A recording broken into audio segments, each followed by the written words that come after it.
दोस्तों, आज प्रधानमंत्री भूतपूर्व प्रधानमंत्री अटल बिहारी वाजपेयी जी की जयंती है।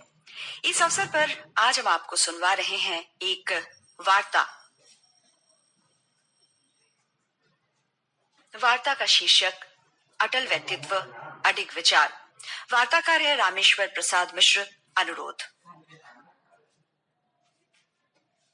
राष्ट्रीयता के अमर राग और आग के प्रतीक अत्यंत जनप्रिय नेता स्वर्गीय अटल बिहारी वाजपेयी।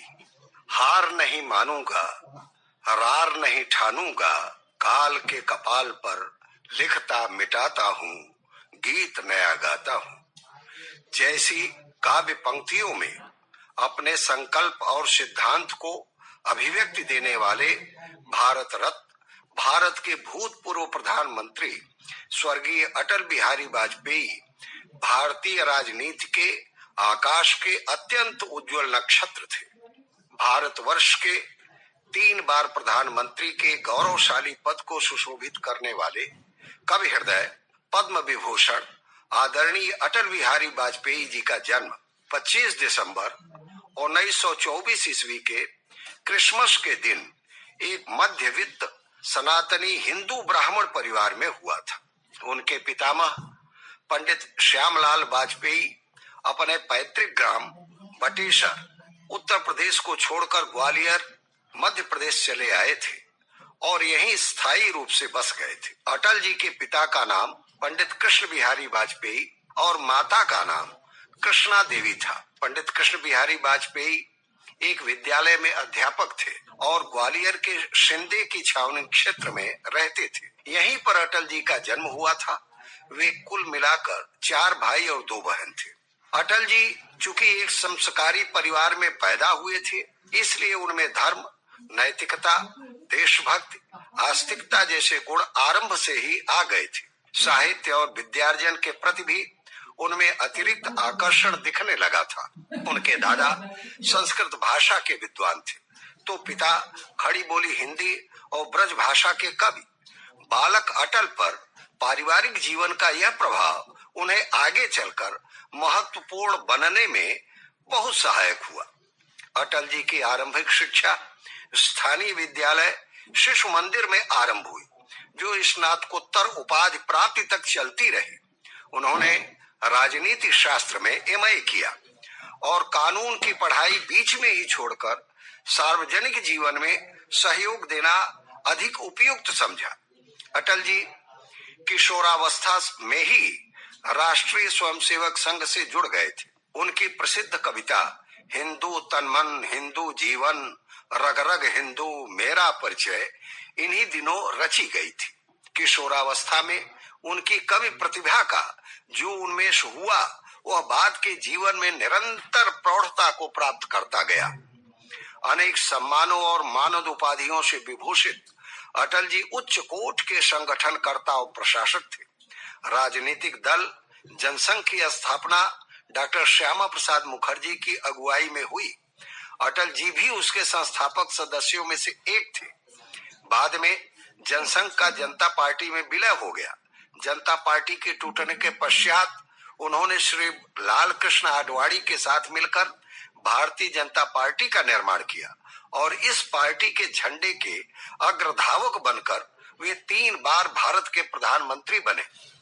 पहली बार उनकी सरकार मात्र 13 दिन चली, दूसरी बार 13 महीने, किंतु तीसरी बार उनकी सरकार पूरे 5 वर्ष तक चली।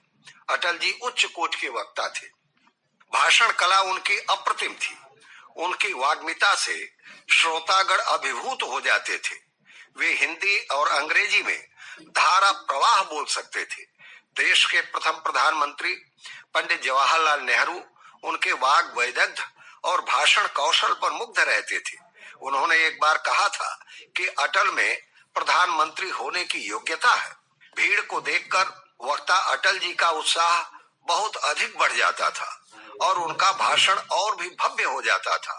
उस समय उनके उत्साह की कोई सीमा नहीं रहती थी। सर्वतोमुखी विकास के पुरस्कर्ता श्रीयुत अटल बिहारी वाजपेयी दूरदर्शी, संवेदनशील, सूक्ष्म विचारक और प्रखर चिंतक थे। उनमें सांप्रदायिकता बिल्कुल नहीं थी। वे सांस्कृतिक राष्ट्रवाद और दीनदयाल उपाध्याय द्वारा पोषित गांधीवादी समाजवाद के प्रचारक थे। उनमें विश्व की कल्याण कामना सदा विद्यमान थी। वसुधैव कुटुंबकम और सर्वे भवन्तु सुखिनः के वे अति उत्साही ध्वजवाहक थे। उन्हें समन्वय प्रिय था। सबको साथ लेकर आगे बढ़ना उनके चिंतन का सार तत्व था। जैसे विद्यार्थी जीवन में वे प्रथम श्रेणी के विद्यार्थी थे, वैसे ही वे सार्वजनिक जीवन में भी प्रथम श्रेणी के वक्ता थे। उनके संभाषण संवाद में हास्य व्यंग का पुट भी रहता था। हाजिर जवाबी तो उनकी देखते ही बनती थी। भारत को शक्तिशाली बनाने की अभिलाषा अटल जी की अटल अभिलाषा थी। संसार के देशों में वह भारत को बलवान और वर्चस्वी देश के रूप में देखना चाहते थे। इसीलिए उन्होंने पोखरण में परमाणु परीक्षण विस्फोट करके भारत को संसार के देशों में परमाणु युक्त देशों की पंक्ति में लाकर खड़ा कर दिया। उन्होंने अग्नि जैसी मिसाइलों का परीक्षण करके और उन्हें सेना में शामिल करके देश के शत्रुओं के विद्वेष को श्रीहत कर दिया। अमेरिका द्वारा थोपे गए प्रतिबंध को उन्होंने साहस पूर्वक झेला और देश का गौरव बढ़ाया। यशस्वी नेता वाजपेयी जी ने ही सबसे पहले राष्ट्रभाषा हिंदी को राष्ट्र संघ यूएनओ के मंच पर स्थापित किया। पहली बार उन्होंने राष्ट्र संघ के मंच से हिंदी भाषा में भाषण देकर देश के उत्साह को द्विगुणित कर दिया। पंडित दीनदयाल उपाध्याय के सहकर्मी अटल जी उन्हीं के समान आजीवन अविवाहित रहे। उन्होंने एक कन्या नमिता को दत्तक पुत्री के रूप में स्वीकार किया और उसका विवाह बंगाली सज्जन रंजन भट्टाचार्य जी से करवा दिया। जीवन के अंतिम दिन उन्होंने अपनी बेटी और दामाद के साथ ही बिताए। वाजपेयी जी का प्रधानमंत्री के रूप में कार्यकाल अत्यंत उल्लेखनीय रहा है। उन्होंने देश की सेनाओं को सशक्त किया और वैरी पड़ोसी पाकिस्तान को करगिल युद्ध में पराजित कर अपना और देश का गौरव बढ़ा। वे शांति प्रिय थे किंतु भीरू नहीं थे। शत्रु को उसी की भाषा में उत्तर देना जानते थे। उनके समय में सड़कों का बड़े पैमाने पर निर्माण किया गया। लोकहित के अनेक कार्य संपन्न हुए। विकास कार्यों में क्रांति लाने के कारण ही उन्हें 2015 में देश का सर्वोच्च नागरिक सम्मान भारत रत्न प्रदान किया गया। उन्होंने जनसंघ और भारतीय जनता पार्टी की न केवल स्थापना की अपितु उनकी एक निष्ठ समर्पित कर्ता के रूप में सेवा भी की। पार्टी के विभिन्न पदों पर रहते हुए उन्होंने अपनी पार्टी को आगे बढ़ाया। लोकतंत्र के सजग प्रहरी अटल जी ने प्रधानमंत्री के रूप में 13 दलों की गठबंधन की सरकार चलाई और 5 वर्ष तक देश की प्रगति को शिखर पर पहुंचाने का प्रयास करते रहे। सरल स्वभाव के अटल बिहारी वाजपेयी जी का व्यक्तित्व अतिशय आकर्षक और मनोहारी था।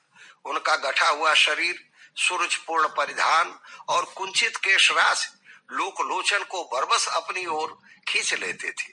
उनकी भद्र वाणी की अजस्र धारा ललित शब्दों के मुक्ताहल बिखेरती जाती थी और अनमोल सूक्तियों का निर्माण होता जाता था। श्रेष्ठ प्रबंध पाठों के द्वारा उन्होंने गठबंधन की सरकार को चलाते हुए सभी कठिनाइयों को सफलतापूर्वक पार किया और देश के सामने अलग अलग विचारों वाले राजनीतिक दलों की मिलीजुली सरकार चलाने का उदाहरण प्रस्तुत किया। प्रधानमंत्री वाजपेयी जी शांति प्रेमी व्यक्ति थे। वे पंडित नेहरू के समान पड़ोसी देशों के साथ सौहार्दपूर्ण संबंध रखने के पक्षधर थे। इसीलिए वे जनता पार्टी के शासनकाल में विदेश मंत्री के रूप में चीन गए थे। पाकिस्तान से संबंध मधुर बनाने के लिए बस से लाहौर तक की यात्रा की थी। उन्होंने वर्षों पुराने कावेरी जल विवाद का समाधान निकाला। छत्तीसगढ़